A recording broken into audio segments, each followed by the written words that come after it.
चलिए जानते हैं आज की देश और दुनिया की काम की और महत्वपूर्ण खबरों को। आज सुबह 6 बजे से सड़कें जाम करेंगे किसान, बाजार भी रहेंगे बंद, इन सेवाओं को छूट। सरकारी कर्मचारियों को सप्ताह में मिलेगी 3 दिनों की छुट्टी, जाने केंद्र सरकार का जवाब। अप्रैल मई में चरम पर होगी कोरोना की दूसरी लहर, 100 दिन तक रहना होगा सावधान। सावधान व्हाट्सएप पर आया है ये मैसेज, आपको डाल सकता है बड़ी मुश्किल में, कर सकता है बैंक खाता खाली। क्या फिर से लगेगा लॉकडाउन, केंद्र ने किया स्पष्ट। सावधान, कोरोना से बचाने वाले सैनिटाइजर से हो रहा कैंसर। 44 हैंड सैनिटाइजर बेहद खतरनाक। अब रात में ट्रेन यात्री नहीं कर पाएंगे मोबाइल चार्ज, जानिए क्या है रेलवे का नया नियम। जी हां दोस्तों, और भी बहुत बड़ी काम की खबरें निकल कर आ रही हैं, इसलिए वीडियो को शुरू से लेकर लास्ट तक जरूर देखना। और अभी तक आपने इस वीडियो को लाइक नहीं किया तो लाइक कर दीजिए। तो चलिए वीडियो स्टार्ट करते हैं। आज सुबह 6 बजे से सड़कें जाम करेंगे किसान, बाजार भी रहेंगे बंद, इन सेवाओं को छूट। जी हां, पिछले 4 महीनों से किसान कृषि कानूनों के विरोध में दिल्ली के बॉर्डर पर विरोध प्रदर्शन कर रहे हैं। ऐसे में संयुक्त किसान मोर्चा ने आज भारत बंद का ऐलान किया है। आज का भारत बंद सुबह 6 बजे से शुरू होकर शाम 6 बजे तक करीब 12 घंटे का होगा। इस दौरान देश भर में सभी सड़कें, रेल परिवहन, बाजार और अन्य सार्वजनिक स्थानों को बंद किया जाएगा। किसानों की होलिका दहन के दौरान 28 मार्च को कृषि कानूनों की प्रतियां जलाने की भी योजना है। संयुक्त किसान मोर्चा ने साफ किया है कि जिन राज्यों और केंद्र शासित प्रदेशों में विधानसभा चुनाव होने वाले हैं, उन्हें भारत बंद से छूट दी जाएगी। सभी आपातकालीन सेवाएं बंद के दौरान भी चलती रहेंगी। किसान नेताओं ने कहा कि हम देश के लोगों से इस भारत बंद को सफल बनाने और अन्नदाता का सम्मान करने की अपील करते हैं। देश में कोरोना की रफ्तार फिर से बेकाबू, 5 महीने बाद एक दिन में आए 50,000 से अधिक मामले। जी हां, देश में कोरोना की रफ्तार एक बार फिर से बेकाबू हो गई। देश में एक बार फिर से 5 महीने के बाद एक दिन में 50,000 से ज्यादा कोरोना के मामले सामने आए। पिछली बार अक्टूबर 2020 में देश में एक दिन में 50,000 से ज्यादा मामले सामने आए थे। केंद्रीय स्वास्थ्य मंत्रालय के ताजा आंकड़ों के मुताबिक देश में बीते 24 घंटों में कोरोना वायरस संक्रमण के 53,364 नए मामले सामने आए। इस दौरान 251 लोगों की मौत हो गई। पिछली बार एक दिन में 50,000 से अधिक मामले 23 अक्टूबर 2020 को सामने आए थे। उसके बाद आज एक दिन में 50,000 नए मामले आए हैं। गुजरात, मध्य प्रदेश, कर्नाटक, तमिलनाडु, छत्तीसगढ़ और चंडीगढ़ में मामले बढ़ रहे हैं, जो गंभीर चिंता का विषय है। दिल्ली, महाराष्ट्र समेत कुछ जगहों पर कोरोना वायरस का नया वेरिएंट पाया गया है। देश में कुल 3% सक्रिय मामले हैं और इनमें से ज्यादातर महाराष्ट्र के 9 और कर्नाटक के 1 जिले में सीमित है। केंद्रीय स्वास्थ्य मंत्रालय के आंकड़ों के मुताबिक देश में कोरोना वायरस संक्रमण के अब तक कुल 1,17,87,534 मामले सामने आ चुके हैं। सावधान, व्हाट्सएप पर आया है ये मैसेज, आपको डाल सकता है बड़ी मुश्किल में, कर सकता है बैंक खाता खाली। जी हां, इंस्टेंट मैसेजिंग के लिए व्हाट्सएप सबसे ज्यादा यूज होने वाला ऐप बन गया है। यही वजह है कि जालसाज भी फ्रॉड करने के लिए व्हाट्सएप को ही अपना जरिया बनाते हैं। हाल ही में अब व्हाट्सएप पर एक सर्वे मैसेज वायरल हो रहा है। इस मैसेज में लिखा गया है कि अगर आप यह सर्वे फॉर्म भरते हैं तो आपको अमेजन के 30वें उत्सव पर फ्री गिफ्ट दिया जा रहा है। अगर आपके पास ऐसा मैसेज आया है तो आप बड़ी स्कीम में फंस सकते हैं, क्योंकि ये मैसेज फेक है, इसमें कोई सच्चाई नहीं है। अब रात में ट्रेन यात्री नहीं कर पाएंगे मोबाइल चार्ज, जानिए क्या है रेलवे का नया नियम। जी हां, ट्रेनों में अब रात में यात्री चार्जिंग पॉइंट की सुविधा नहीं मिलेगी। रात 11 बजे से सुबह 5 बजे तक चार्जिंग पॉइंट में बिजली की आपूर्ति बंद रहेगी। इससे यात्री चाहकर भी फोन चार्ज नहीं कर सकेंगे। इस नियम से रात में यात्रा के दौरान मोबाइल चोरी जैसी घटनाएं नहीं होंगी। साथ ही ओवर चार्जिंग की वजह से मोबाइल ब्लास्टर करने की आशंका भी खत्म हो जाएगी। हालांकि इससे यात्रियों को रात भर फोन चार्जिंग करने में असुविधा रहेगी। अप्रैल मई में चरम पर होगी कोरोना की दूसरी लहर, 100 दिन तक रहना होगा सावधान। जी हां, भारत में फरवरी महीने से लगातार कोरोना के मामले बढ़ते जा रहे हैं, जिससे यह साफ संकेत मिल रहा है कि अब कोरोना की दूसरी लहर देश में पहुंच गई। स्टेट बैंक ऑफ इंडिया के रिसर्च टीम की तरफ से तैयार की गई एक रिपोर्ट में यह दावा किया गया है, कोरोना की दूसरी लहर लगभग 100 दिन तक भारत में रहेगी। अगर 15 फरवरी से गणना करें तो मई तक इसका असर बना रहेगा। रिपोर्ट के मुताबिक आने वाले अप्रैल मई के महीने में कोरोना की दूसरी लहर चरम पर होगी। 23 मार्च के ट्रेंड को आधार मानकर बात करें तो देश में दूसरी लहर से तकरीबन 25 लाख से अधिक लोग कोरोना से पीड़ित हो सकते हैं। एसबीआई की तरफ जारी की गई 28 पेज की रिपोर्ट में बताया गया कि लोकल स्तर पर लॉकडाउन के प्रतिबंधों का कोई असर नहीं होता, इसलिए मोस्ट लेवल पर टीकाकरण ही इसका एकमात्र उपाय है। दोस्तों, अगली खबर जानने से पहले आपसे एक रिक्वेस्ट है कि इस वीडियो को बनाने में मुझे बहुत ज्यादा मेहनत लगती है, तो इस मेहनत के लिए वीडियो को एक छोटा सा लाइक जरूर करें। कोरोना के बढ़ते आंकड़ों ने चिंता में डाला, अब भारत नहीं बेचेगा कोरोना वैक्सीन। जी हां, भारत आगामी कुछ महीनों तक कोविड-19 टीकों के निर्यात को संभवतः विस्तार नहीं देगा, क्योंकि कोरोना वायरस संक्रमण के मामले बढ़ने के मद्देनजर उसका ध्यान घरेलू मांग को पूरा करने पर केंद्रित हो गया।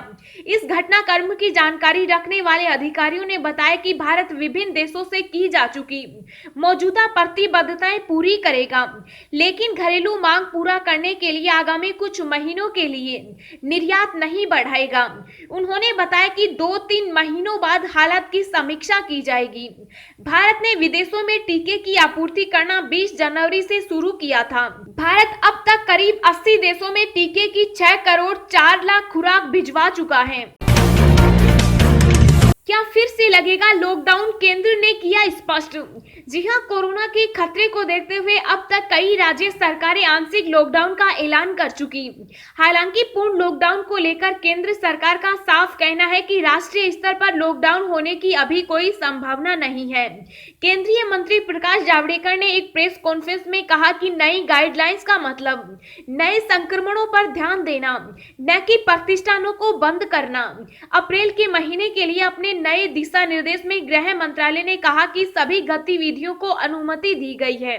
व्यक्तियों और वस्तुओं के अंतर्राज्यीय और जटिल आंदोलन पर कोई प्रतिबंध नहीं होगा। अधिकांश राज्य अन्य राज्यों से आने वाले लोगों के लिए कोविड-19 परीक्षण अनिवार्य कर रहे हैं। लॉकडाउन केवल एक सुनिश्चित समय के लिए संक्रमण की रोकथाम सुनिश्चित करता है, लेकिन राज्यों को ट्रैकिंग और परीक्षण की तरफ ध्यान केंद्रित करना चाहिए। जावड़ेकर ने बढ़ते कोरोना को लेकर कहा कि केंद्र लगातार उन राज्यों के संपर्क में है जो कोविड-19 संक्रमण में वृद्धि की रिपोर्ट कर रहे हैं। हमें उम्मीद है कि आने वाले दिनों में स्थिति में सुधार होगा। दिल्ली में उपराज्यपाल को सीएम से ज्यादा शक्तियां देने वाले बिल को राज्यसभा से भी मिली मंजूरी। जी हां, दिल्ली में उपराज्यपाल को ज्यादा शक्तियां देने वाले बिल को आज राज्यसभा से भी मंजूरी मिल गई। इससे पहले 22 मार्च को राजधानी क्षेत्र दिल्ली सरकार संशोधन विधेयक 2021 लोकसभा से पास हुआ था। इस बिल का दिल्ली में सत्तारूढ़ आम आदमी पार्टी, कांग्रेस समेत कई दलों ने विरोध किया।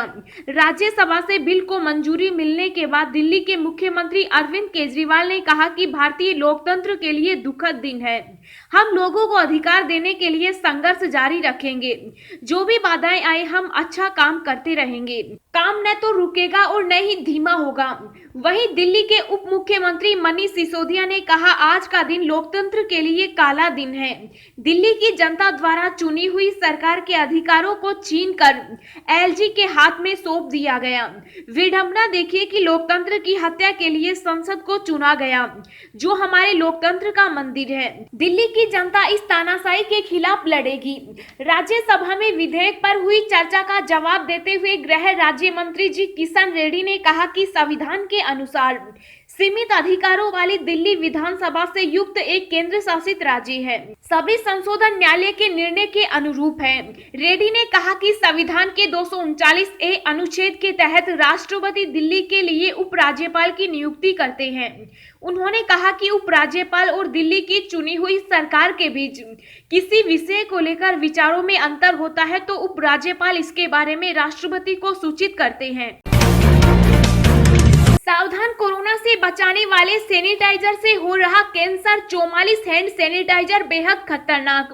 जी हां, कोरोना वायरस के प्रसार को रोकने के लिए अस्पताल से लेकर हर घर में बड़ों से लेकर बच्चे तक सैनिटाइजर का जमकर इस्तेमाल कर रहे हैं। इस बीच एक चिंता बढ़ाने वाली खबर सामने आई है। हम जिस सैनिटाइजर का इस्तेमाल करते हैं उनमें से 44 सैनिटाइजर में कैंसर का खतरा बढ़ाने वाले खतरनाक रासायनिक तत्वों का इस्तेमाल किया जा रहा है। हाल ही में एक अध्ययन में यह बात सामने आई है। इस अध्ययन में 260 से अधिक हैंड सैनिटाइजर को लिया गया, जिसमें 44 से अधिक सैनिटाइजर में बेंजीन समेत कैंसर का खतरा पैदा करने वाले कई खतरनाक केमिकल मिले हैं। सरकारी कर्मचारियों को सप्ताह में मिलेगी 3 दिनों की छुट्टी, जाने केंद्र सरकार का जवाब। जी हां, देश में बीते कुछ समय से इस बात की चर्चा चल रही है कि आने वाले समय में लोगों को सप्ताह में सिर्फ 4 दिन नौकरी करनी पड़ेगी। केंद्र सरकार इसके लिए योजना बना रही है। आज संसद में इसको लेकर एक सवाल पूछा गया था। इसके जवाब में केंद्रीय श्रम मंत्री ने कहा कि कार्यालयों के लिए सप्ताह में 4 दिन या 40 घंटे की कार्य व्यवस्था शुरू करने की केंद्र की कोई योजना नहीं है। तेल के नए उत्पादक देश से भारत आई पहली खेप, ओपेक देशों को बड़ा झटका देने की तैयारी। जी हां, भारत पहली बार दक्षिण अमेरिका से कच्चे तेल खरीद रहा है। भारत दुनिया का ऐसा तीसरा सबसे बड़ा देश है जो इतनी बड़ी मात्रा में कच्चे तेल को आयात करता है। बता दें कि भारत ने पहली बार दक्षिणी अमेरिका के देश गुयाना से कच्चा तेल खरीदा है। 8 अप्रैल को इसकी पहली खेप भारत आएगी। जानकारी मिली है कि यह खेप गुजरात के मुद्रा पोर्ट आएगी।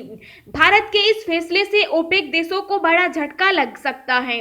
इससे पहले भारत अपने तेल की आपूर्ति का बड़ा मध्य पूर्व के देशों से आयात करता आया है। भारत ने तेल रिफाइनिंग कंपनियों से कहा कि वे मध्य पूर्व देशों से तेल के आयात को कम कर दें और दूसरे क्रूड उत्पादों से अपनी खरीद को बढ़ाएं। ओपेक प्लस ने फैसला किया है कि इस महीने अप्रैल तक वह कच्चे तेल के उत्पादन में कटौती करेगा। तेल निर्यातकों के संगठन पर भारत अपनी निर्भरता को कम करने की कोशिश कर रहा है। बीते समय में सऊदी अरब सहित कई देशों ने तेल उत्पाद को बढ़ाने से इनकार कर दिया था। बता दें कि भारत अपनी कुल जरूरत का 84% कच्चा तेल आयात करता है, जिसमें 60% मध्य पूर्व से आता था। लगातार दूसरे दिन सस्ता हुआ पेट्रोल डीजल, जाने आज कितने घटे दाम। जी हां, सरकारी तेल कंपनियों की ओर से आज लगातार दूसरे दिन भी पेट्रोल और डीजल की कीमतों में कमी की गई।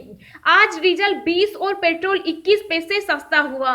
इस कटौती के बाद दिल्ली में पेट्रोल का दाम 90 रुपए 78 पैसे, जबकि डीजल का दाम 81 रुपए 10 पैसे प्रति लीटर हो गया। वहीं मुंबई में पेट्रोल की कीमत 97 रुपए 19 पैसे व डीजल की कीमत 88 रुपए 20 पैसे प्रति लीटर पहुंच गई। पिछले 2 दिनों में दिल्ली में पेट्रोल 39 पैसे और डीजल 37 पैसे सस्ता हुआ। चेन्नई में पेट्रोल 92 रुपए 77 पैसे और डीजल 86 रुपए 10 पैसे प्रति लीटर है। कोलकाता में पेट्रोल 90 रुपए 98 पैसे और डीजल 83 रुपए 98 पैसे प्रति लीटर है।